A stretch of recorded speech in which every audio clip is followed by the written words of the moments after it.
Alors, moi, je vous parlerai du Nord. Je serai sur le Nord, puisque je suis de Schœlcher, donc je serai sous la circonscription du Nord, à faire des propositions pour le Nord.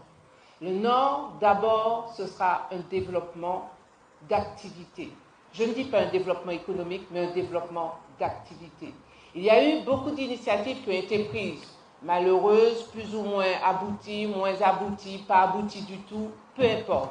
Il faudra que tout ça nous serve d'expérience et proposer aux habitants du Nord leur développement, mais avec eux. C'est eux qui devront faire émerger ce programme de développement d'activité pour qu'il soit vraiment partagé avec l'ensemble des maires. Le maire, il a, pour moi, à mon sens, deux gros atouts. Premier atout qui vient de son non-développement. Le Nord est pratiquement vierge de beaucoup, je dirais, de pollution, beaucoup de dérives environnementales. Le Nord, aujourd'hui, est un territoire qui est quasi neuf.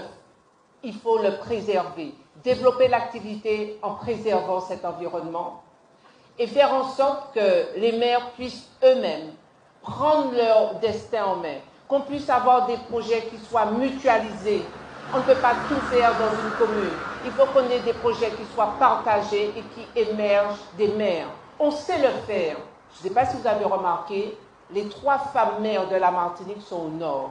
On saura faire de ces discussions, de ces projets qu'on va faire, on saura intégrer ce côté protectrice de la femme, maternelle de la femme, faire émerger du Nord un programme de développement, je dirais jamais pensé jusqu'à présent. C'est vraiment un ensemble qui va émerger du Nord. Je ne dévoilerai pas plus de ce que nous sommes en train de penser, que nous allons proposer. Vous le verrez, je vous ai donné déjà les grands principes. Et naturellement, un travail en étroite collaboration avec Cap Nord. Il faut que Cap Nord soit intégré avec les maires dans ce programme. Quelle que soit la politique qui est développée, l'administration, si elle ne suit pas, si elle n'est pas bien managée, eh bien, vous n'arrivez pas à traduire votre politique dans les faits. Et c'est ce que nous devons nous attacher à faire avec notre administration. Il faudra un audit organisationnel, il faudra une feuille de route qui soit claire pour qu'ils sachent quand ils travaillent dans quel sens ils vont, qu'est-ce que nous souhaitons, quels sont les objectifs que nous voulons. Et au niveau organisationnel, nous devons rassurer notre personnel. Une dernière chose, parce qu'il y a beaucoup à dire sur l'administration, la dernière chose que je veux dire, il ne faut pas qu'il y ait un agent qui ne soit pas dans une fonction. On ne peut pas payer des gens sans leur donner un travail. Donc tout agent devrait avoir une fonction.